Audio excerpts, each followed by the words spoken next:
As I was putting kids to bed, something miraculous was happening online. And yes, that means we have another dev Q&A hanging out in the Discord. And huge shout out to Asmaful who tagged me that this was going on. And unfortunately, while if any parents out there know that putting kids down isn't like a one and done situation, it's gonna keep reoccurring in the same night.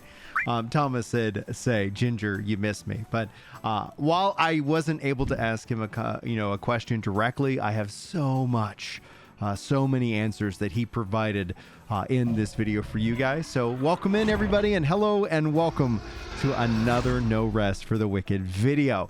This kicks off with an interesting thread, really talking about Thomas's tweeting. Now, he has been very quiet. We've covered what he's been saying online here on the channel. But it's interesting because they highlight which tweet he was talking about. And I saw this tweet earlier this week, and I was like, yeah, maybe we'll save that for another video. I'm not going to go into that tweet in this video. And as this, a side note for anybody who's been a long time, subscriber or returner or whatnot, the community discussion piece that usually we put towards the end of the video won't be included in this one because that is just how meaty of a video there is. And honestly, I want to go hang out with my wife. So that's going to be my plan for the evening. But we might follow up on this if you guys really want me to. I'll be sure to cover that. And then obviously, as any breaking news and more happens, I'll be sure to cover that for you here at the channel.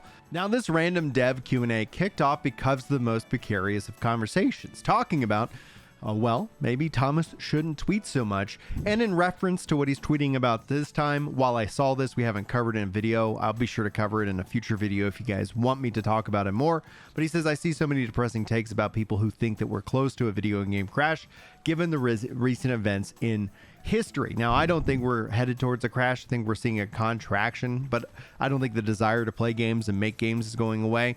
This is just something where the industry, I think, is still self-correcting, being that video games take so long to make. You end up kind of seeing it as a tale. If you think about things like a whip, some things happen and it takes years before we actually see the impacts of those things, and we're starting to feel those today. But Thomas does tweet in response, reply, says, I'd probably keep quiet too if there was truth to any of the stories that have been circulated. But since I know the actual story behind it, I choose to live my life and say the things that I want.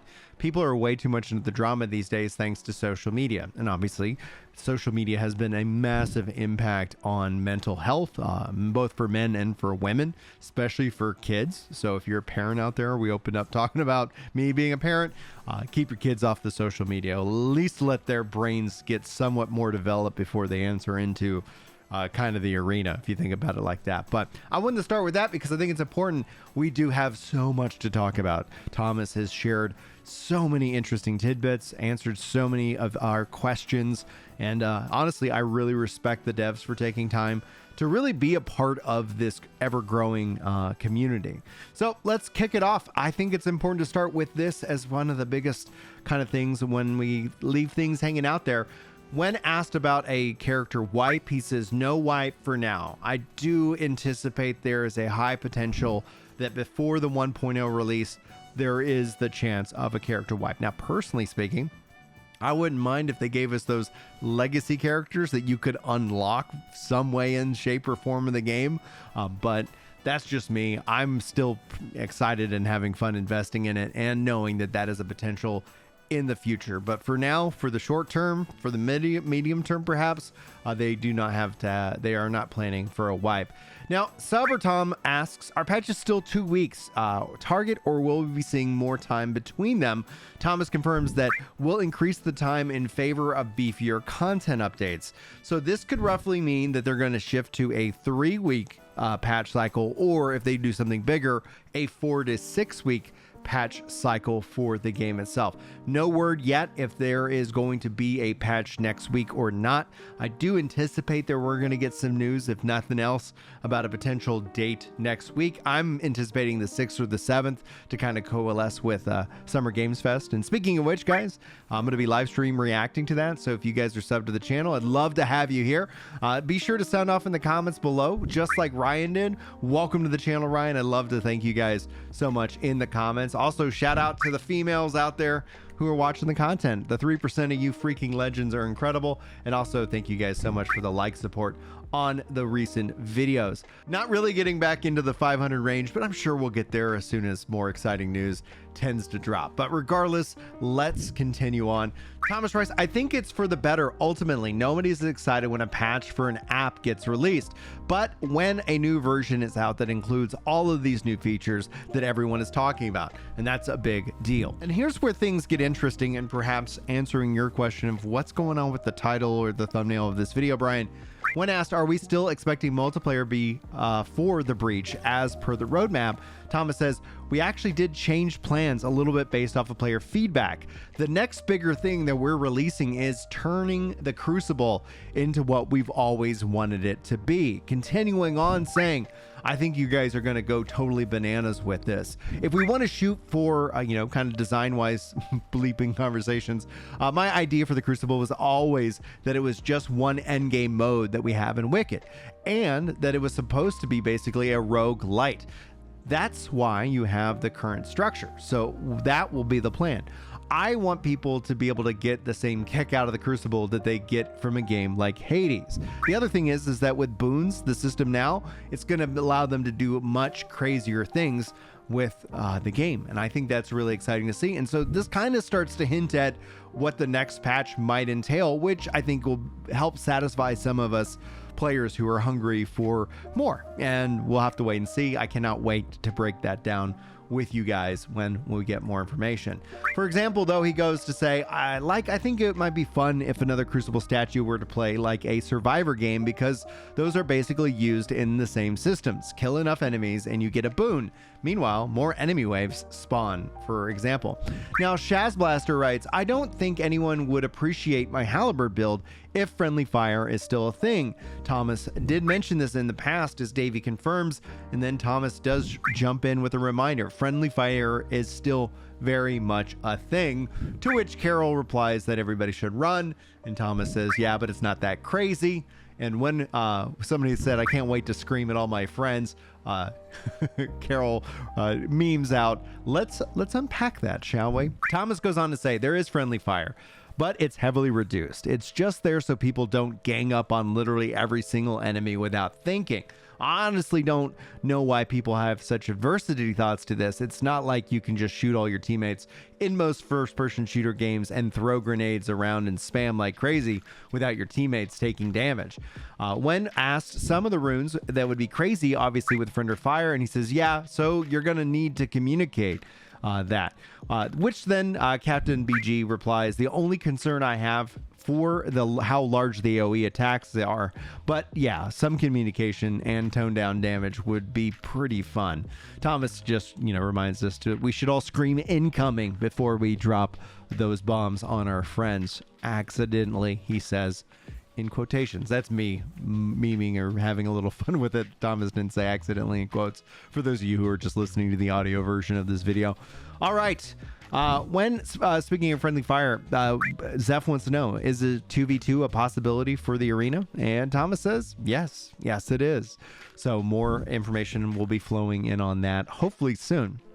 Asmonfall goes on to say, also, Thomas and Guarantee, any plans to do a Q&A session in the future? Which Thomas is like, yeah, right now, what's going on? Which Asmo says, well, at least he found that funny. I found that funny. That's why I wanted to include it in this video.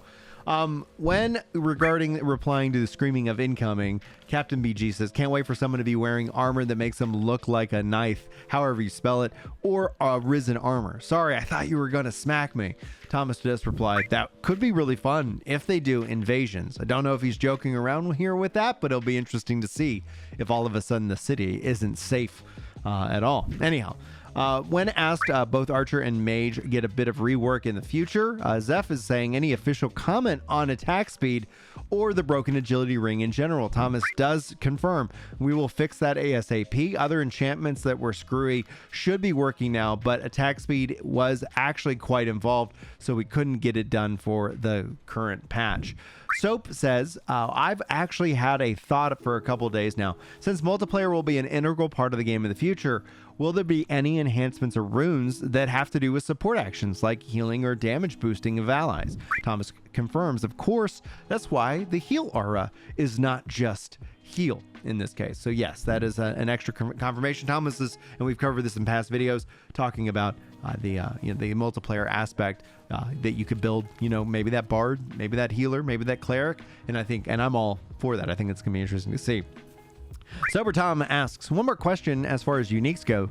Is there plans for anything above them or uber uniques? And Thomas confirms, not yet. There's no plans on making uber uniques or anything above the unique tier in this case. And I like how they break out their tier system. Everything has value. It really just depends on how much you want to farm and what you're chasing.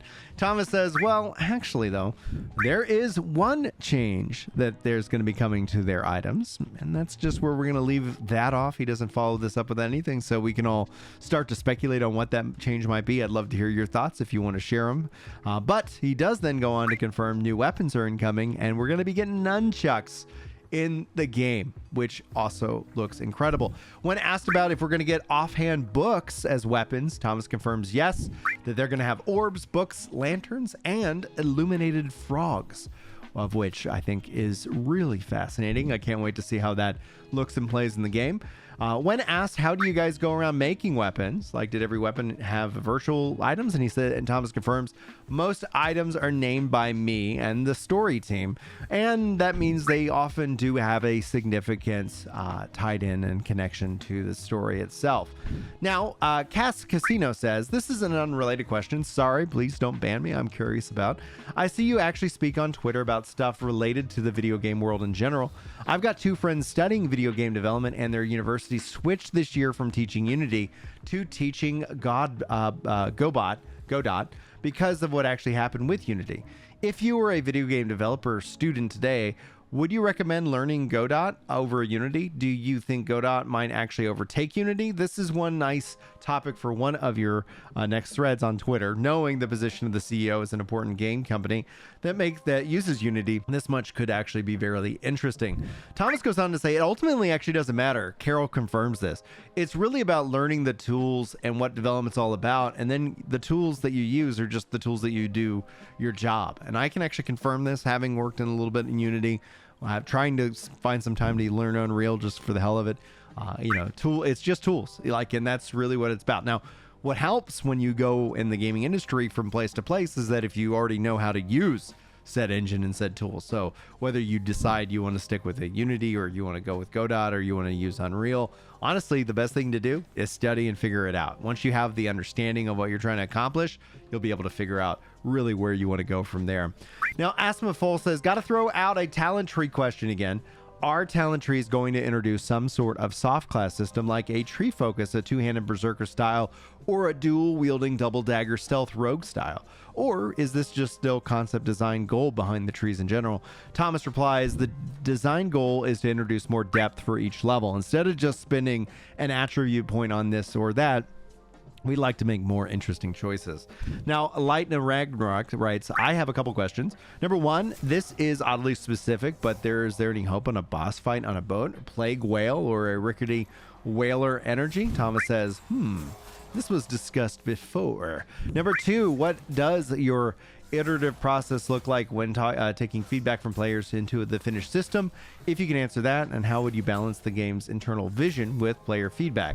Thomas replies, I just spend enough time to discern all the feedback and then see what aligns with my vision. We have some pretty smart folks in the community, so a lot of times I go, yeah, I agree with that, and that's what informs my choices. And number three, what small thing are you most excited about that isn't in the game yet? And Thomas confirms it's the pipes, which we talked about that as an offhand item. You can smoke a pipe and drain a little bit of your life, get a little bit of focus. It's going to be an interesting thing. I'm really excited to see what people all come up with these different builds. Kazala Kozu writes, hello Thomas, as a Japanese player, I'm using a translator, so sorry if this is hard to read.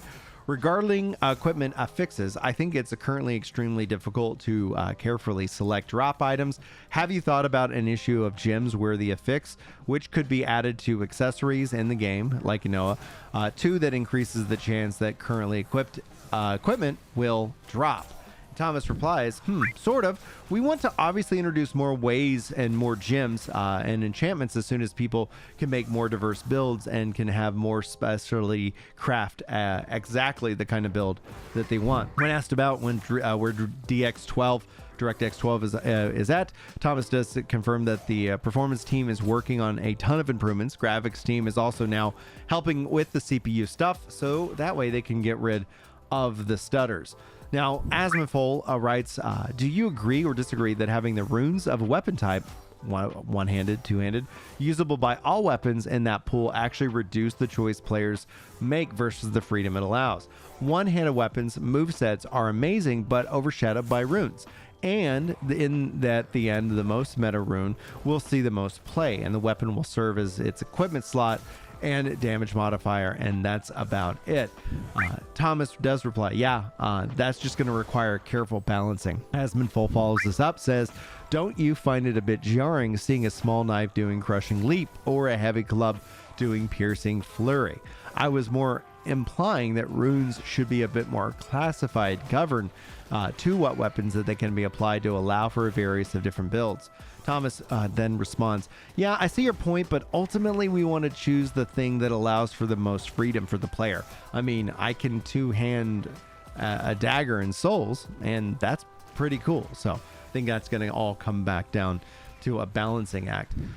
In regards to difficulty, ramps up quite a bit more than just one enemy in terms of multiplayer. He said, Thomas confirms, yes, co-op scales the enemy's stats and the number and type of enemies that will spawn. So it's not just going to be a cakewalk in the park. It's going to be interesting to see how that's balanced out when that eventually does come. So Saufu writes, are cutscenes real time or are they rendered? I noticed that there are illusions where some, like Winnick, actually mimics the actions of the cutscene, but then the camera angle shifts. And Thomas confirms everything is in real time.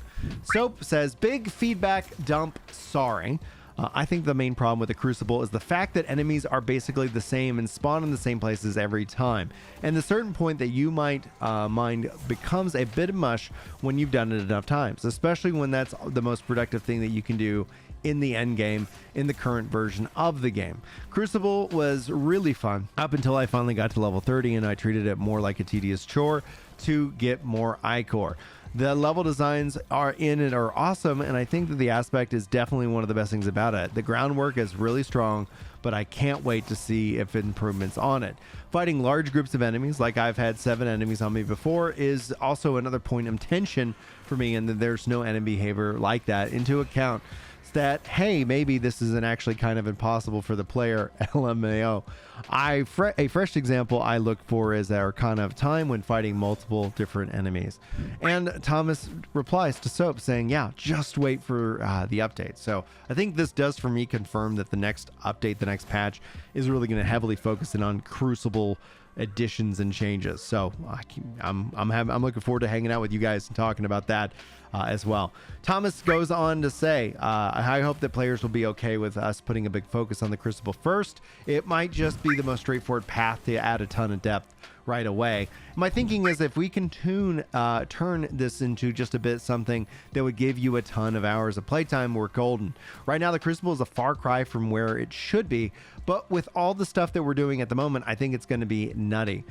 Do you update the story campaign stuff first or the end game stuff first? You never really can make everybody happy, but he does let everybody know that both are being worked on at the same time. Thomas then spent a little bit of time just really kind of thanking the community for being so awesome and saying that it's so cool to have a community with early, especially this game in early access, being able to develop with this and with the feedback. And he says, I wish we had that on Ori.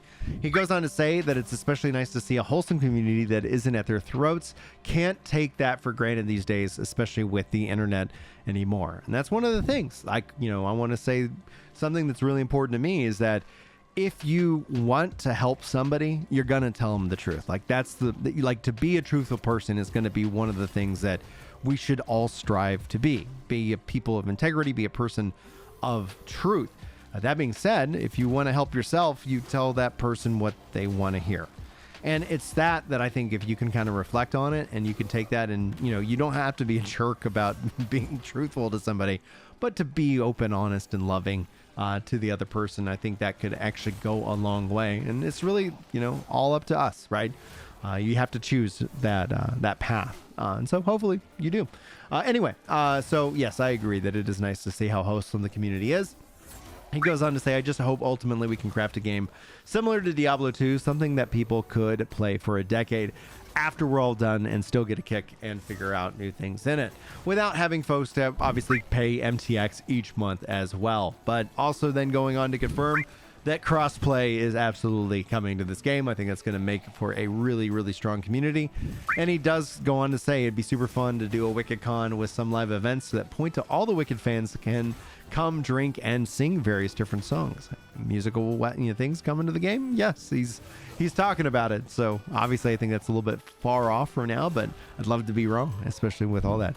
Guys, if you made it to the end of this video, thank you so much. As a message of hope, I really want to encourage you guys to be intentional with your life. If you say you're going to do something, do it. Do it the first thing. Don't waste time thinking about it. You're going to spend more time and energy thinking about the thing that you need to go do. Just go do it and do it first. Get up as your first thing, whatever it is, big or small. Attack it, and then the rest of your day is so much easier. It's something that I do. I do my workouts first thing in the morning because they just don't happen if I don't.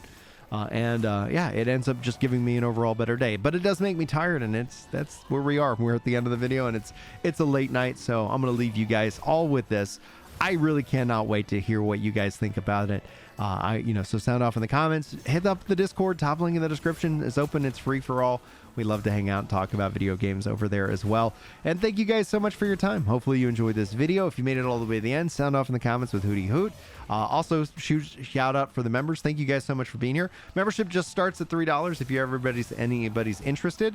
And by doing that, you actually, when we do get gifted members out there on the channel, you do basically open up somebody else to be able to receive that gifted membership. And we've got exclusive perks and things like that for everybody who chooses to go above and beyond to support me and my family in this crazy dream that we have. But all that being said, I really appreciate you guys. Thank you so much for being here. Hopefully you enjoyed the video. Hopefully I'll see you in the next one. But until then, take care.